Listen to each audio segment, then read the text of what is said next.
Narito na ang mga malalaking balitang Central Luzon ngayong araw.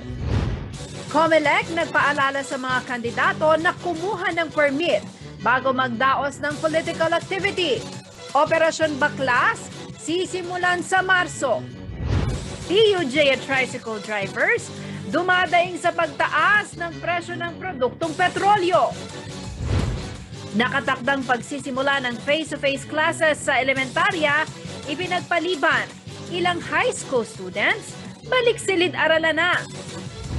At pagtatanim ng bakawan sa mga wetlands sa rehiyon, pinangunahan ng mga volunteer at kawani ng gobyerno.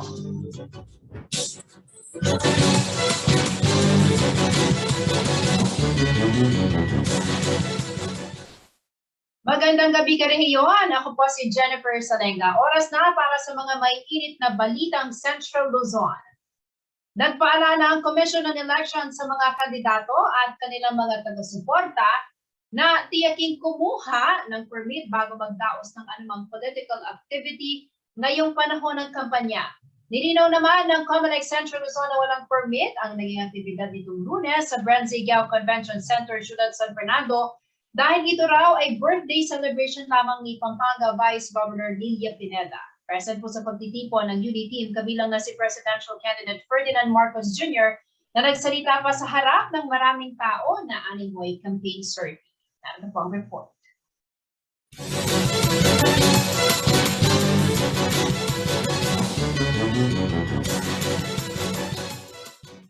Muling nagpaalala ang Commission on Election o COMELEC sa mga kandidato at political parties na tiyaking kumuha muna ng permit bago magdaos ng anumang political activity ngayong panahon ng kampanya.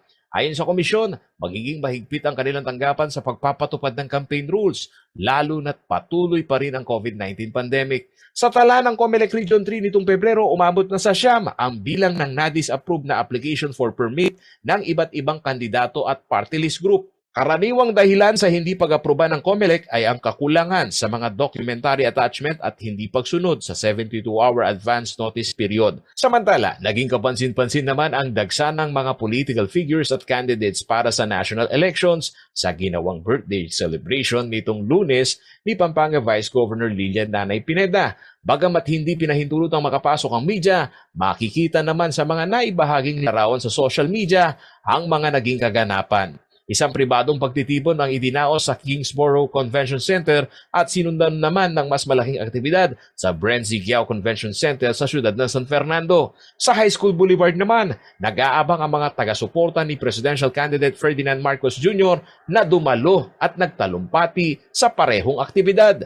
Makikita rin sa mga larawan at video na pare-pareho ang suot na kulay puti, pula at berdeng t-shirt ng mga audience sa Branzigao Convention Center na kinabibilangan ng mga barangay officials. Sa FB post ni Governor Dennis Delta Pineda na kilalang supporter ng Marcos Duterte tandem, makikita sa video na bukod sa hiyaw ng pagbati ng maligayang kaarawan sa vice-gobernador, maririnig din ang sigaw ng crowd para sa pambato ng Unity.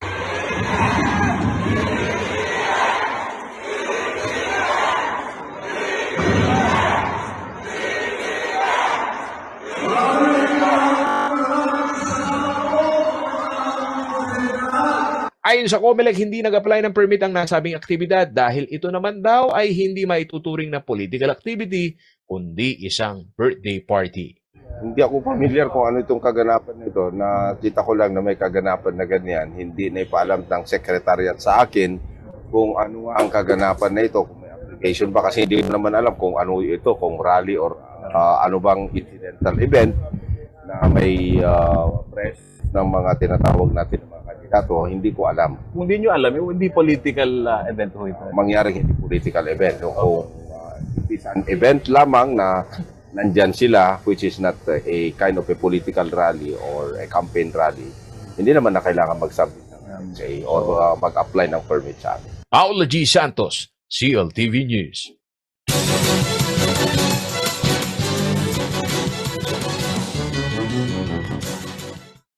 Hindi pa naikakasa ang Opland Baklas ng campaign poster sa Central Luzon. Ngunit ayon po sa COMELEC Region 3, pagpasok ng Marso ay sisimula na ang pagtatanggal. Aabisuhan din umano mga private owner kung may paglabag sa mga poster na nakasakit sa kanilang lugar. Narito po ang report.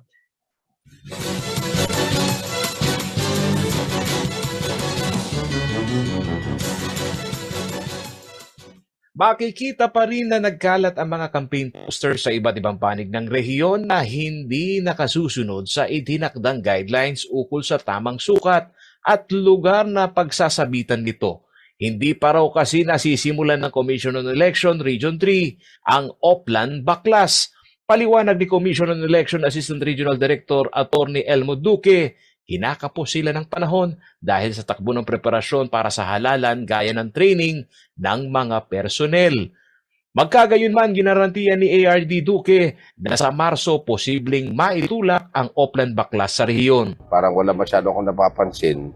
Pero marami akong napapansin na mga oversize, and so we agreed that there will be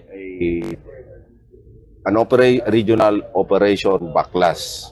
So yung date, pagkatapos na namin maiset itong mga procurement namin at saka yung mga tinatawag natin na DESO training, pag na-set up na yan by March, siguro magkakaroon tayo na pagbabaklas region-wide. At sa nakasang Oplan Baklas ay sisiguraduhin umanong walang magiging argumento sa pagitan ng COMELEC at supporters ng mga kandidato. Kukuhanin umano sa diplomasya at susulatan na lamang ang may-ari ng mga private property na may paglabag sa sukat ng tarpaulin na isinasabit sa kanilang pag-aaring lugar. Magiging katuwang umano ng COMELEC ang AFP, PNP at DENR sa pag-alis ng mga tarpaulin na wala sa tamang lugar at sukat. Actually, the DPWH at DENR are deputized agencies ng government ng COMELEC para isagawa yung pagbabaklas. At ang security is provided by the PNP or the AFP para lamang secure yung mga tauhan natin na maggagawa ng Operation Baklas. Nakasaad sa Fair Election Act ORA 9006 na hindi dapat lalagpas sa 2 feet by 3 feet ang campaign poster ng national candidates. Puwera na lamang kung ito'y nasa mismong event rally na maaaring ang sukat ay umabot naman sa 3 feet by 8 feet.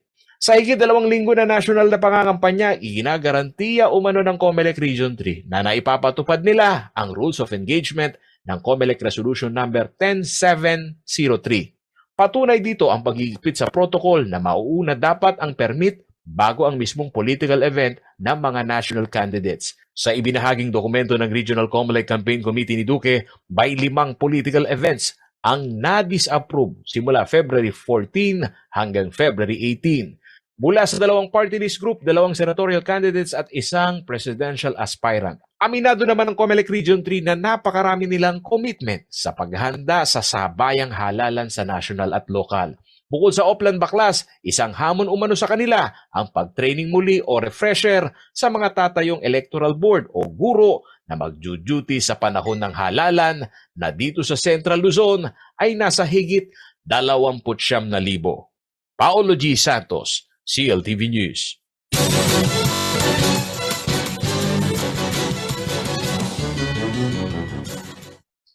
Kailangan daw makapag-isip ng bagong paraan ng gobyerno para mahikayat ang mas maraming nakatatanda na magpabakuna kontra COVID-19.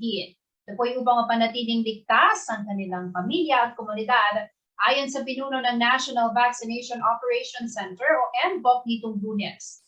Sa laging handa public briefing, sinabi ni Health Undersecretary at NVOC Chair Mirna Cabutaje na nasa 2 milyong senior citizens sa buong bansa ang hindi pa rin bakunado kontra COVID-19.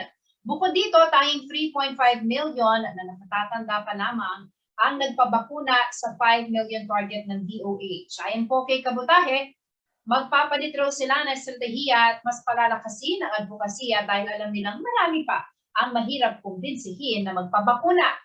Hindi naman daw vaccine hesitancy ang dahilan, kundi may mga nagsasabi raw sa mga nakatatanda na ayaw na nilang magpabakuna dahil malapit na rin naman daw silang pumanaw. Hindi raw nila naiintindihan na kapag sila ay tinamaan ng sakit, maapektuhan ang kanilang pamilya. Kailangan daw pabilisin ang proseso dahil alam daw nila na ayaw ng seniors ang maraming rekisito. Dadalhin na rin daw ang bakuna mismo sa kanila upang hindi na kailangan pang bumiyahe ng mga nakatatanda. Ikinalulungkod din ng opisyal ng DOH ang kawalan umano ng urgency sa mga fully vaccinated na magpa-booster dahil na rin sa pagiging mapili sa bakuna. Kailangan daw itulak ang booster shot administration dahil nasa milyon pa lamang mula sa target na 3 million booster recipients ang nakompleto nitong nakaraang linggo. Dapat umanong maintindihan ng publiko ang urgency para sa booster shots pero mas marami raw ang ayaw lumipat sa trabaho. Ayon pa kay Kabutahe, kinokonsidera na raw ng NBOC ang pagsasagawa ng booster shot administration tuwing weekends kung saan maraming manggagawa ang off-duty. Sa pagbabalik ng CLTV News, nakatakdang pagsisimula ng face-to-face classes sa elementarya, ipinagpaliban. TUJ tricycle drivers, dumadayo sa pagtaas ng presyo ng produktong petrolyo. At pagtatalim ng bakawan sa mga wetlands sa rehiyon, pinangunahan ng mga volunteer at kawani ng gobyerno. Manatiling nakatutok para sa iba pang mga nauunang balita ngayong araw.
Nagbabalik po ang CLTV News. At sa iba pang mga nangungunang balita, hindi po natuloy ang nakatakdang pagbubukasan ng face-to-face classes ng mga elementarya sa lalawigan ng Bulacan. Ito'y pagkatapos sumulat ni Bulacan Governor Daniel Fernando sa DepEd na ipagpaliban muna ito hanggang sa mapakunahan na ang karamihan sa mga mag-aaral. Si Jan Alubang Parungaw ang may balita.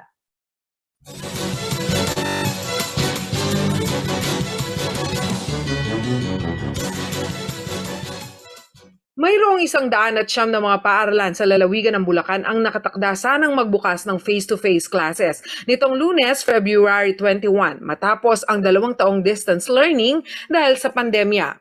Ngunit isang araw bago ang pasukan, sumulat si Bulacan Governor Daniel Fernando sa Department of Education o DepEd Bulacan na hindi muna siya papayag sa face-to-face na pagtuturo hanggat hindi babakunahan ang mga estudyante. Bunsod nito, pansamantala munang kinansela ang pagpasok ng mga bata sa elementarya habang itinuloy naman ang sa high schools. Ang itinuloy po natin ay yung secondary kasi fully vaccinated naman po ang ating mga estudyante.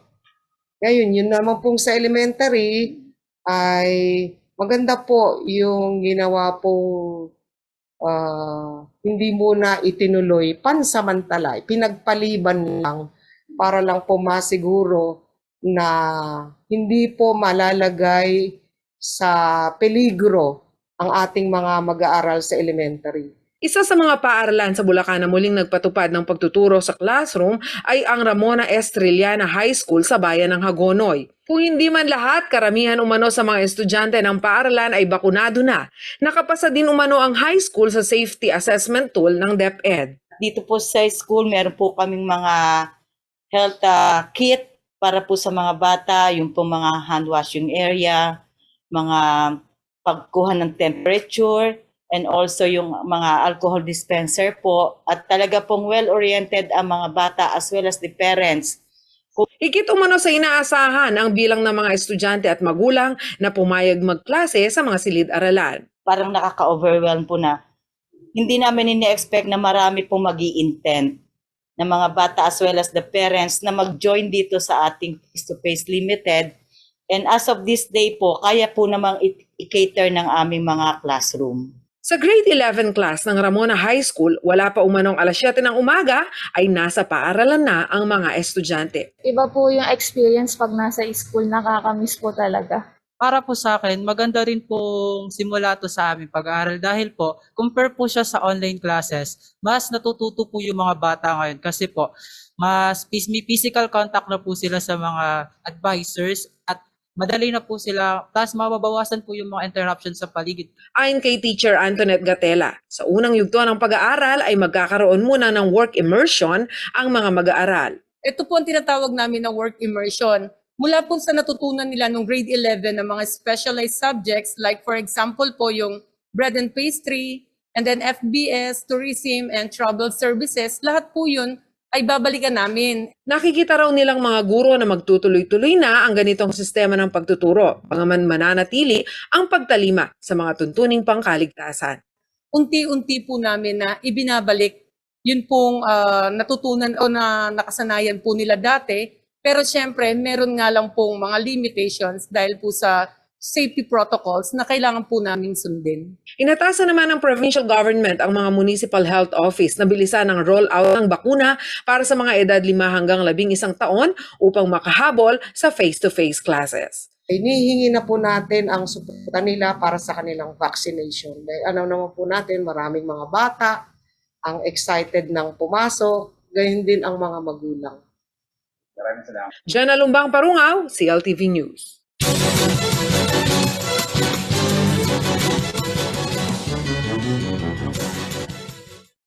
Ikinabahala ng mga driver sa rehiyon ang linggo-linggong pagtaas ng produktong petrolyo. Doble pasakit umano ang nangyayari sa kanila dahil ang pandemya sinabayan pa ng mataas na gasolina. Kaya ang kita sa pamamasada halos wala na umano sumusobra. Si Felix Barrios ang may balita.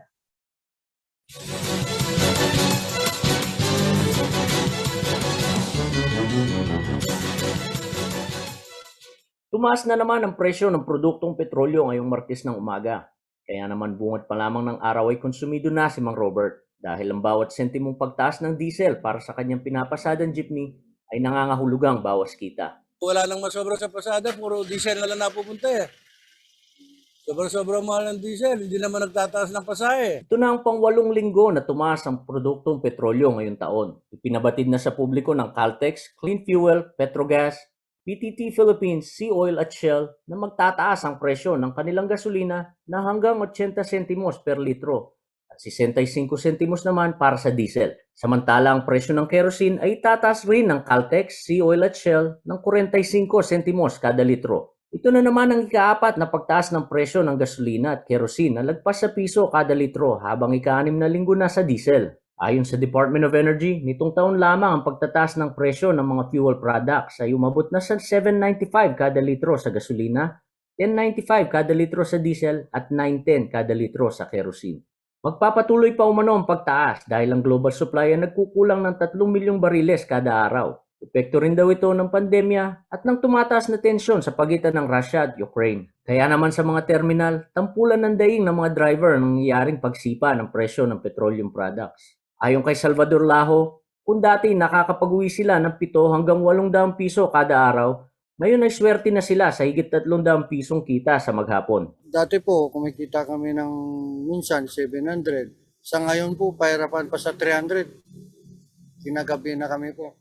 Binubunto ng mga ito ang sisi sa hindi makontrol umanong pagtaas ng gasolina na sumasabay pa sa pasakit na dala ng pandemya. Nagkakarga ka ng round trip, 130. Ngayon, nagkakarga ka 300 round trip. Doble-doble. 63 na yata ngayon yung litro.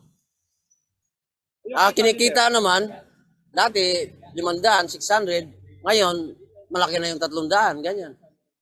200, maghapon na yun. Ang inaantay umano nila ngayon ay makarinig ng magandang balita na sila ay mabibigyan ng ayuda o subsidy bilang pantawid habang nasa panahon ng krisis. Wala pupunta rito. Sana meron. Kung hindi mabibigyan ng subsidy, ito ang kanilang panawagan. Kung hindi bababa yung diesel, dapat taas na lang yung pasahe.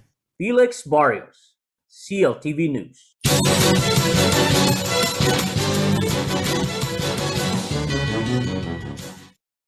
Ang gitnang Luzon ay mayroong 19 na identified wetlands na halos nasa 16,000 ektarya. Ang wetland ay isa pong swampy area na karaniwang matatagpuan sa mga coastal areas, ilog at lawa. Sari-saring pagkain tubig ang matatagpuan dito. Kapag tag-ulan, ay iba po dito ang maraming tubig kaya malaking tulong ang nagagawa nito sa mga tao at sa ekonomiya. Kasama ang mga wetlands sa mga tinuturing na protected areas sa mundo.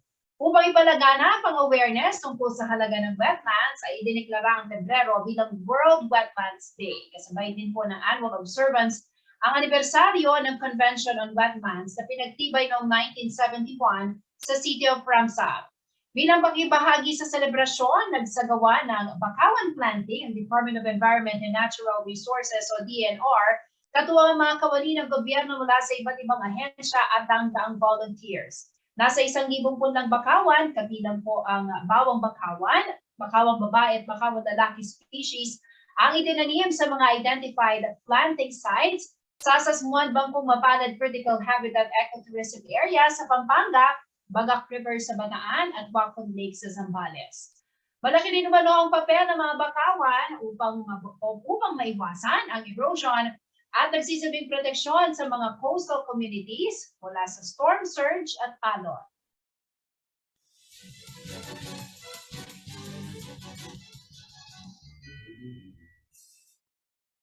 Sa pagbabalik ng CLTV News, kilalanin ang kandidatong si Senator Joel Villanueva, re-electionist. Manatiling nakatutok at magbabalik ng CLTV News.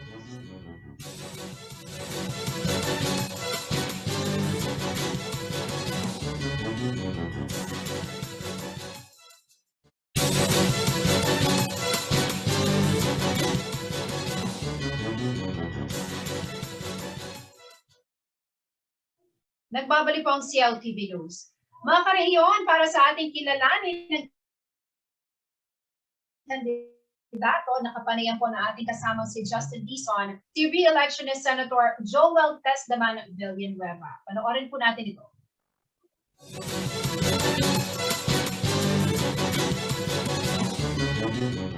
Mayapaldo, Pampanga, magandang araw, Central Luzon. Nandito po tayo ngayon sa kilalanin ng kandidato. At ang ating bisita ngayon, mga kabalen, mga kariyon, isa pong mambabatas na hindi uma-absent sa trabaho. In fact, perfect attendance po siya dito sa kanyang paglilingkod bilang isang senador. At kabalen, kariyon, siya ho ay ating kariyon mula sa lalawigan ng Bulacan. Siyempre, hindi na ho iba sa atin ang arkitekto ng Department of Migrant Workers Law. Wala pong iba kundi si Senator Joel Testdaman Villanueva. Sir, bumati muna ho kayo sa ating mga karehiyon. Magandang araw sa iyo, Justin. Magandang araw sa ating mga karehiyon. Isang karangalan po ang makasama ang bawat isa sa inyo. Alam niyo ho, every time tayo ay pinakikilala, laging the gentleman from Central Luzon. Kaya ako po ay honored to represent our region in the Senate. Sir, isang buwan na mahigit yung pagsisimula ng kampanya sa national level. And nakita natin yung ini-endorso kayo ng marami sa mga tumatakbong pangulo.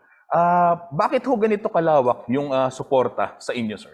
nakakataba po ng puso, nakaka-bless, nakaka-humble na yun pong mga presidential candidates at kanilang vice presidente. Tapos, pasalamatan ko na po, Vice President Robredo, Senator Pacquiao, Senator Lacson, Yorme Isko, and then sa kabilang camp, si Vice Presidential candidate Sara Duterte. Lahat po sila nag-endorse sa atin. Isang karangalan na ma-endorse nila, taus-pusong pasasalamat, at tingin ko po ito'y nangyari, sir, dahil doon pong pag tinignan po natin yung track record natin sa Senado, yung mga nagawa natin, kayang gawin at gagawin pa, kahit na iba-iba yung political positions nila, yung iba ho, nagbibicker pa no?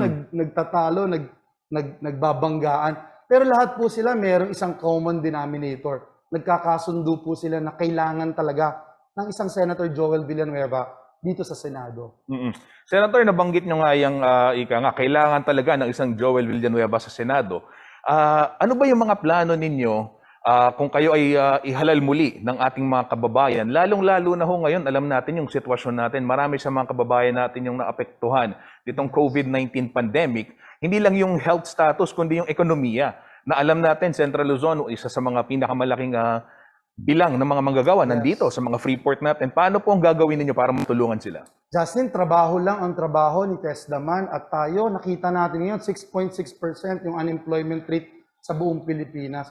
Almost 3.4 million mga Pilipino walang trabaho. Hindi pa po kasama dyan yung naghahanap ng trabaho. Kaya naman po tayo, si Senator Villanueva, we have been pushing yung pong National Employment Recovery Strategy. Nagpapasalamat po tayo na naging executive order na ito. At ngayong taon po, ang ating target ay lumikha ng 2 milyong trabaho. Bagong trabaho, magandang trabaho, recovery of employment dito sa ating bansa. At dyan sa 2 milyon na yan, gusto nating alamin ilan ba sa Central Luzon, ilan ba sa Pampanga, sa Bulacan, sa Zambales, at ibang lugar dito sa Central Luzon. Saan ba manggagaling ang trabahong ito? Ito po ba sa agrikultura? Ito po ba sa tourism? Ito po ba sa construction? Ito po ba sa IT BPO? Gusto natin gumawa ng scorecards para malaman ito. At nakakatuwa po, sumusunod ho ang ating pamahalaan sa adhikain ni Senator Joel Villanueva. Unfortunately, hanggang 2022 lang po ang NERS o yung National Employment Recovery Strategy. Kaya isa sa ating mga gustong gawin, ma-institutionalize ito, maging batas, kahit sinong pangulo, kahit sinong administrasyon, tuloy-tuloy ang paggawa at paglikha ng trabaho. I can go on and on with what we have done so far, yung tulong trabaho lo na pinasa natin. Ito ho'y garantisadong libreng training, libreng allowance, pati transportation, pati insurance. And at the same time, at the end of the day, ikaw ay may trabaho, garantisadong trabaho. Ito yung lagi nating ginagawa sapagkat alam natin na yung trabaho ay bakuna laban sa kahirapan. Opo. Sir, you've mentioned about ito nga yung mga batas na nagawa ninyo. Pero I understand na sa higit 500 na mga panukala, higit 100 dyan ang naging batas. Ano? Siguro you can mention some of them na talagang natulungan din yung ating mga kababayan. 103 laws na po yan, but at the end of my term, Justin, it will be 200 laws. To God be the glory po.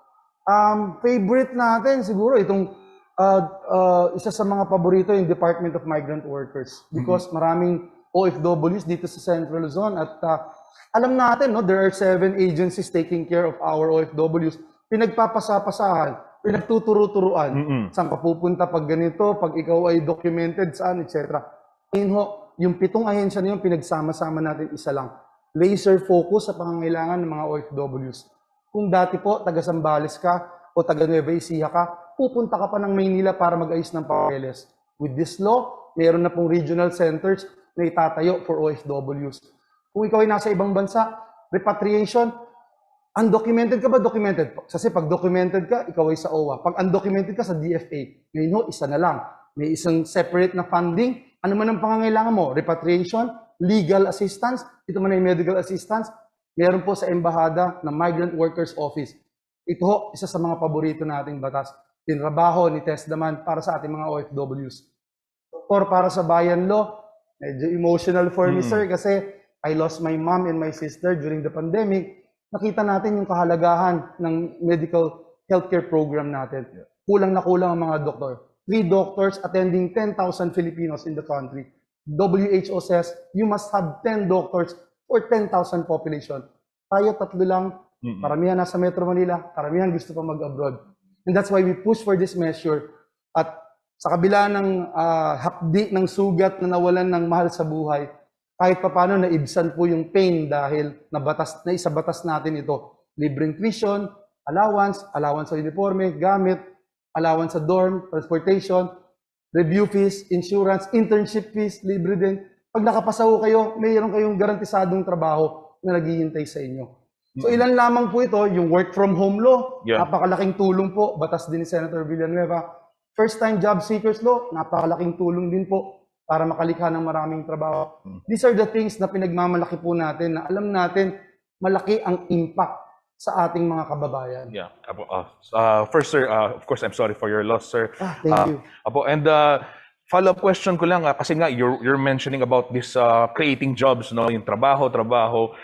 Sir, may mga sektor dito sa Central Luzon ang nananawagan ng regular na trabaho. And alam natin, na ipangako ito ni Pangulong Duterte during the campaign period, but then again, he vetoed yung endo bill, no? Na magpapa-end sa endo. But your stand on this, Senator? Justin, alam naman siguro ng lahat, tayo yung chairman ng Committee on Labor. Tayo yung nakipaglaban. Tayo yung talagang trumabaho ng gusto para ipasa itong ending endo bill. Pumasa po ito sa Senado at ang Kamara de Representantes, sa sobrang ganda ng batas natin, inadapt ng Kamara yung Senado para i-submit doon po sa palasyo. Sa kasamaang palad, ito po ay na-veto. Ang gusto kong sabihin sa inyo, ang commitment ko, dahil after na-veto ito, final ko po kaagad itong panukalang batas na ito. At again, napakahalaga po na wakasan natin ang endo dito sa Pilipinas.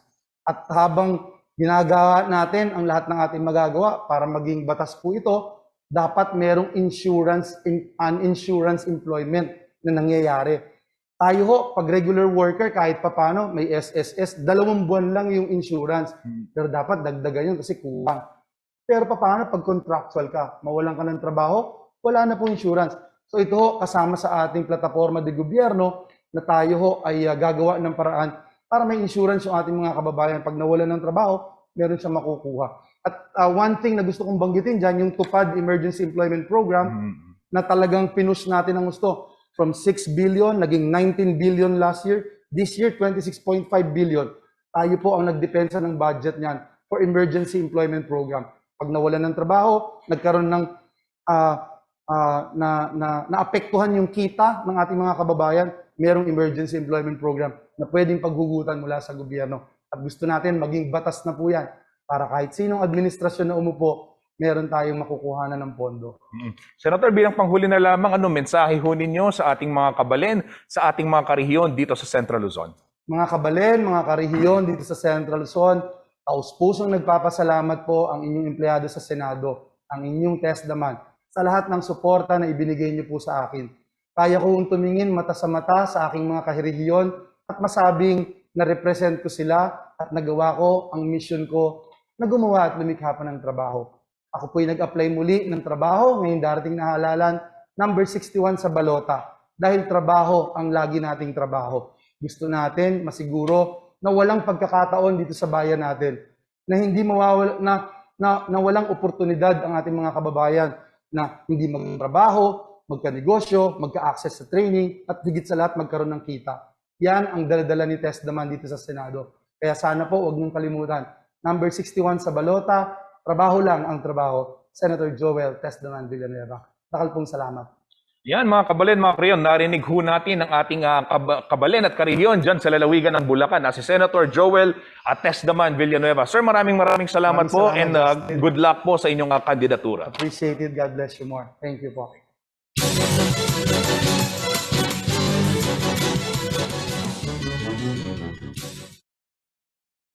Habang papalapit ang eleksyon, nagsisimula na ring lumabas sa mga grupo at personalidad na nag-i-endorso ng kanilang kandidato sa pagkapangulo ng bansa. Ito po ang ibabalita ni Jenna Lumbang.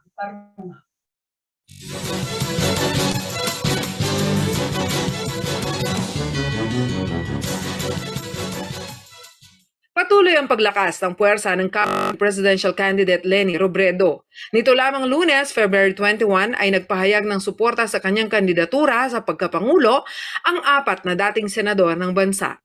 12 dating matataas na opisyal ng gobyerno at higit 100 DSWD officers at staff. Isang joint appeal ang pinirmahan ni dating Senator Rodolfo Biazon, Ramon Magsaysay Jr., Sergio Osmeña III at Wigberto Tañada, kasama ang mga dating opisyal ng gobyerno na sina dating Tourism Secretary Gemma Cruz Araneta, former Agriculture Senen Bacani, ex-DILG Secretary Cesar Sarino at iba pa.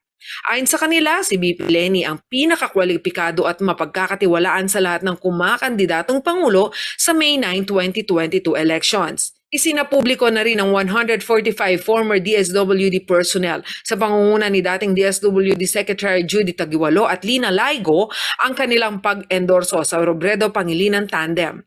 Para sa kanila, si VP Leni at Senator Pangilinan ang pinakamalawak na karanasan sa social welfare and development. Nauna na ring nagpahayag ng pagsuporta kay Presidential Candidate Robredo ang higit 200 Pilipino na dating staff ng United Nations. Sa kabilang banda, umani naman ang suporta si Presidential Candidate Ferdinand Marcos Jr.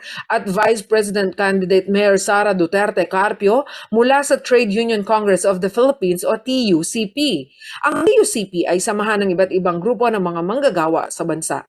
Samantala, ang kandidatura ni Presidential Candidate Mayor Isko Moreno naman ang napiling suportahan ng Mayor Rodrigo Roa Duterte National Executive Coordinating Committee. Ito ay voluntary group ni Pangulong Duterte. Pinamumunuan nito ni dating Agrarian Reform Secretary John Castriciones. Tutulong umano ang grupo ni kampanya si Mayor Isko. Sa kampo naman ni Senator Ping Lacson, opisyal nang ipinakilala ni Baguio City Mayor Benjamin Magalong ang tambalang Lacson at Soto bilang mga kandidato na kanyang sinusuportahan. Naging superior ni Mayor Magalong si Senator Ping noong sila ay nasa Philippine National Police. Nakita umano niya sa senador ang malasakit sa hanay ng kapulisan. Sa kabilang banda, nakahanap naman ng kakampi si Senator Manny Pacquiao sa lalawigan ng Laguna. Ito ay sa katauhan ni San Pablo City Mayor Loreto Amante. Ikinagulat umano ni Senator Pacquiao na ipinakilala siya ng alkalde bilang susunod na pangulo ng bansa. Nakikisa umano ang San Pablo City sa isinusulong ni Senator Pacquiao na linisin ang korupsyon sa gobyerno. Jana Lumbang Parungaw, CLTV News.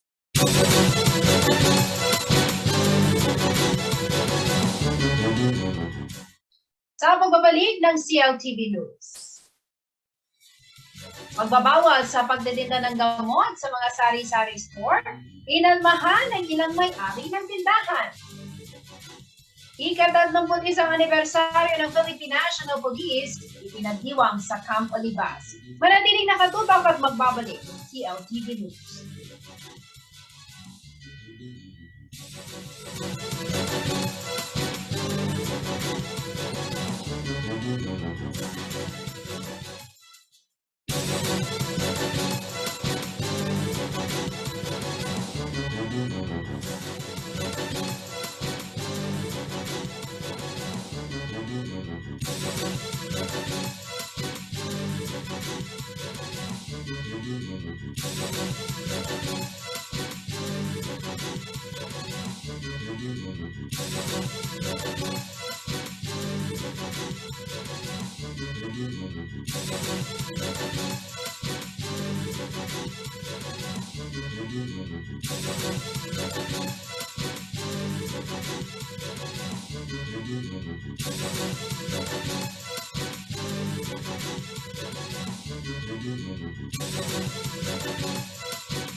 Nagbabalik ang CLTV News. Umalma po ang ilang may-ari ng tindahan sa kautusan na bawal ang pagtitinda ng gamot sa mga sari-sari store. Ayon sa kanila, ang mga tindahan lamang ang pinakamabilis na takbuhan ng kanilang mga kapitbahay sa oras ng karamdaman.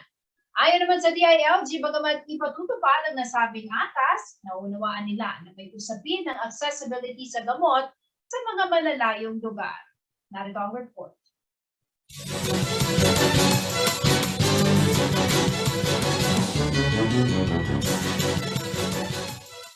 Nakagawian na ng marami sa ating mga Pilipino ang bumili ng iba't ibang pangangailangan sa mga pinakamalapit na sari-sari store sa ating tahanan. Nariyan na ang palamig, pagkain, gamit sa bahay, gaya ng sabon at shampoo, at maging ang mga gamot. Kaya naman ang ilan sa mga may-ari ng tindahan napakunot ang noo at napakamot sa ulo nang ipag-utos ni Pangulong Rodrigo Duterte ang pagbabawal sa mga sari-sari store na magtinda ng gamot. Isa na rito si Rose Nuki ng siyudad San Fernando, Pampanga. Anya, takbuhan ng kanyang mga kapitbahay ang kanyang tindahan sa tuwing mangangailangan ng mabilis na lunas sa mga nararamdaman. And aware naman po tayo na yung mga butika natin is meron pong hindi 24 hours yung pag-open nila. Then kaming sari-sari store po kasi open kami ng 4:30 until 10 p.m. sa Kisco. What if po may nangangailangan ng mga over-the-counter na medicines po? Saan po sila tatakbo? Kahit hindi siya pharmacist, naunawaan naman daw ni Rose na hindi maaring ibenta sa kanyang tindahan ang mga gamot na nangangailangan ng reseta ng doktor. Pero yung mga kinakailangan po ng reseta is wala kami like amoxicillin, mga kailangan po ng reseta. Mula sa ibinebentang paracetamol, diarrhea hanggang sa panglanggas ng sugat, mabibili sa tindahan ni Rose. Bagamat naunawaan naman daw niya ang ginagawang paghihigpit ng pamahalaan, tinitiyak naman niyang galing sa mga rehistradong drugstore ang laman ng kanyang tindahan. Hindi naman po natin sila masisi kung bakit nila nasasabi yon kasi meron po tayong mga taong pumupunta or nag-offer sa amin sari-sari store ng mga peke. Pero as a sari-sari store owner po, kasi kami sir, lahat po ng tinitinda namin dito is kinakain, iniinom din namin. So for our safeness po, mas gusto po namin na kumukuha talaga dun sa mga nag-offer na alam namin na legitimacy yung tinitinda nila. Sa datos ng Food and Drugs Administration o FDA, 78 sari-sari store na kanilang siniyasat nitong Enero hanggang Pebrero ang nadiskubring nagbebenta ng peking gamot.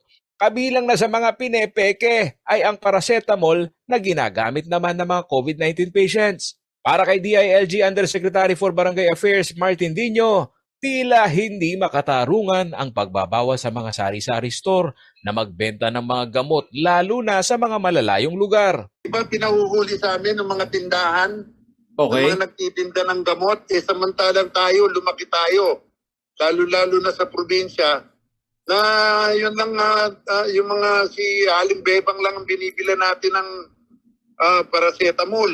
Gamot sa ubo, gamot sa lagnat. Ngayon pinakukuha sa ni Duque sa Bureau of the Food and Drug. So Mario Joseph naman, paano susundin ko yung utos. Pero siyempre, pararatingin ko kay Secretary Anyong feedback. Paano na kung halimbawang nasa isla? Masama raw ang loob ni Dino dahil matagal umanong naitulak ang programa sana ng gobyerno na butika sa barangay. Ngunit dahil sa paghihigpit ng Department of Health, naunsyami ito. Hindi ba naglagay nga kami ng butika sa barangay kung natatandaan mo? Correct. Hindi natuloy, di ba? Hindi natuloy. Bakit? Aba, ni-require kami ni Duque na kailangan pharmacist ang magtatao sa sweldo ni Kapital, 5,000, pharmacist 15. Paano naman natin na yan? Sa Talk to the People ng Pangulong Rodrigo Duterte, binabanggit ng FDA na sadyang mapanganib ang pagbebenta ng gamot ng mga sari-sari store dahil hindi nababantayan kung lehitimo ang mga ito. Pwede rin daw malagay sa panganib ang iinom ng gamot na hindi na itago ng maayos. Prosecution naman ang nakikitang solusyon ng Pangulong Rodrigo Duterte upang maawat ang paglaganap ng pamemeke ng gamot. Sa prosecution, para mahinto na to, very important na mademanda. Kasi that's the only way to discourage people selling fake medicines. Paolo G. Santos, CLTV News. Binigyang pagkilala ang natatanging ambag ng mga uniformed personnel at police staff sa ika-31 anibersaryo ng Philippine National Police. Sa Central Luzon, isang simpleng pagdiriwang ang idinaos sa Campo Libas. Narito po ang report.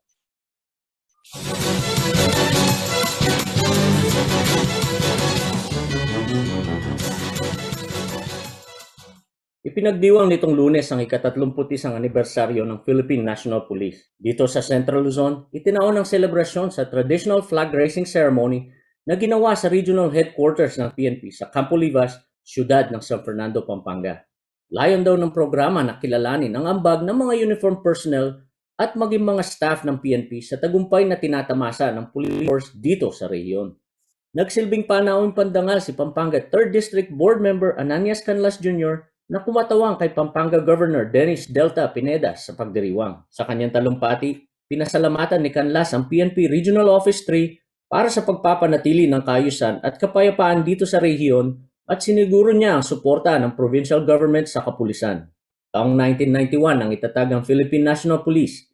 Isa ito sa mga tanggapan na nangunguna sa pagpapanatili ng kaayusan at kapayapaan dito sa bansa. Pilas Barrios, CLTV News. Alamin naman po natin na magiging lagay ng panahon mula kay Ginoong Manny Esguerra, ang Chief Weather Forecaster ng Pag-asa Corp.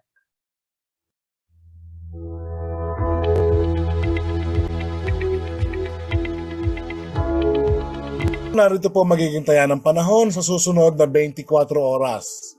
Shear line ang nakakaapekto po ngayon sa may eastern section ng Visayas at northeast monsoon o hanging amihan ang nakakaapekto naman po sa buong Luzon at natitira pang bahagi ng Visayas. Kaya po ang Davao Region, ang Caraga, Samar, Eastern Samar at Northern Samar, maulap ang papawiri na may inaasahan po ng mga kalat-kalat ng mga pagulan, pagkidlat at pagkulog dulot po ng shear line at ng trough ng isang LPA. Samantala po ang Cagayan, Isabela, ang Aurora, Quezon at Bicol Region, maulap po ang papawiri na mayroon po mga mahihinang pagulan. Ito po ay dulot ng hanging amihan o northeast monsoon. Ang Metro Manila po at nalalabing bahagi ng Luzon, kasama na rin po ang nalalabing bahagi ng Visayas, ay bahagi hanggang sa kuminsan ay magiging maulap ang papawirin. Meron lamang pong inaasahan mga isolated light rains. Dulot din po ito ng hanging amihan. Ang natitirang bahagi po ng Mindanao ay bahagi hanggang sa kuminsan ay magiging maulap ang papawirin. Meron lamang din po inaasahan mga isolated rain showers and thunderstorm. Ito po ay dulot ng trough ng LPA. Ang LPA po ay nasa labas naman po ng PIR, nasa may southern Mindanao. Hindi naman po ito inaasahan papasok sa loob ng PAR at hindi rin po inaasahan na magiging isang ganap na bagyo. Sa ngayon po, pinag-iingat pa rin po ang lahat.